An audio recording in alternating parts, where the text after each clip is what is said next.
Good morning. So pupunta nga pala tayo sa Marikina, sa may ilog.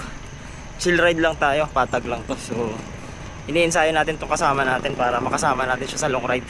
Ito talaga yung pinakamaganda, yung parehas kayo ng hilig ng partner mo.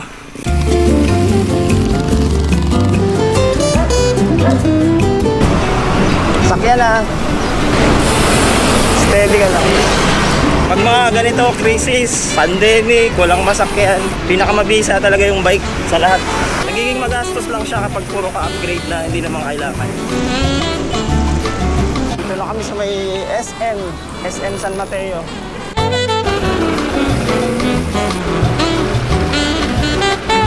Gilid ka. Okay, malayo. Bilisan mo lang. Busy, sige lang. Sarap dito sa Marikina, daming puno.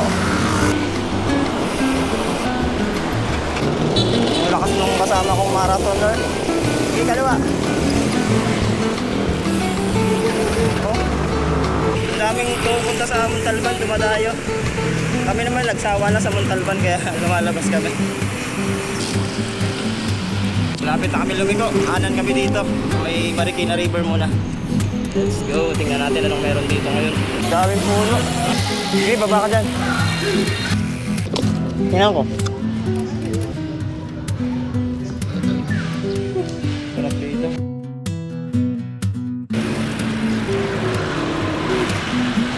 Baba muna tayo doon. Kami nagbabike ko. Ito pala yung mga latag-latag dito. Oh. Tara na, balik tayo. Dulo pa ba tayo? Tara.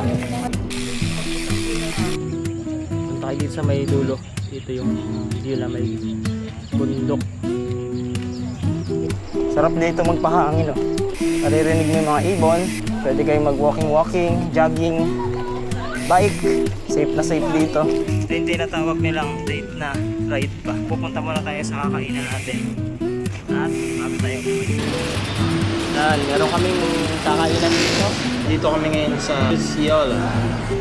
Gutom daw, kahit di naman napagod. Mag-bike para kumain. Sa mga naghahanap ng makakainan, from Marikina Riverbanks, 2 kilometers away, i-search nyo lang ang Luz Yola. Sobrang sarap, solid. So, recommended namin dito. Favorite na namin dito. Ride safe. Thanks for watching.